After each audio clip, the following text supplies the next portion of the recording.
Hello everyone. Welcome to our weekly analysis. Today, we'll be diving into the markets for gold, USD/JPY, EUR/JPY, GBP/USD, and EUR/USD. Let's see what changes are happening and what predictions we have for the upcoming week. 1. Gold. Gold is currently encountering a resistance zone around 2444 to 2446 and has reacted to this area. If we look at the MACD, we can see a negative divergence at this level. However, this doesn't necessarily mean that gold will reverse right here. It might experience a deadly divergence. Even if gold reacts to this area and fails to break through, a short-term decline is expected before resuming its upward trend. I've marked the support, resistance, and TP levels for gold in my live sessions, so make sure to check them out. 2. USD/JPY. This pair is in an uptrend, but it seems that the strength of this uptrend is weakening. There's also a negative divergence on the MACD in the corrective wave. However, don't expect a reversal just yet. Although the uptrend is weakening, it will continue until it reaches the resistance zone I've identified.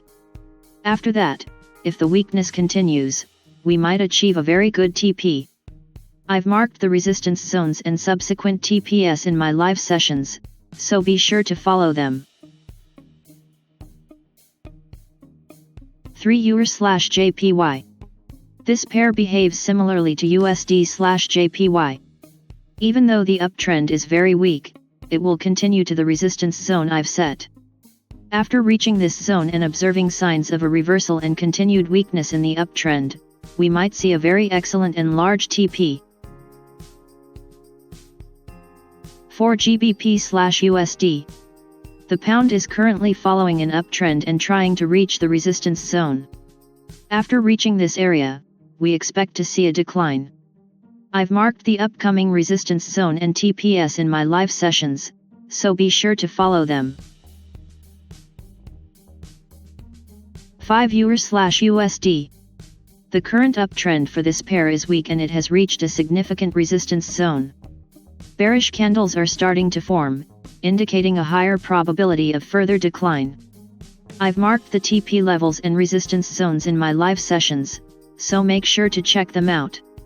If this pair breaks through the first resistance zone, it is likely to start a decline after reaching the second resistance zone, which could lead to larger profits. If you enjoyed this analysis, don't forget to subscribe to our channel and hit the bell icon to stay updated with new videos and live sessions. Drop your comments and questions below and connect with us.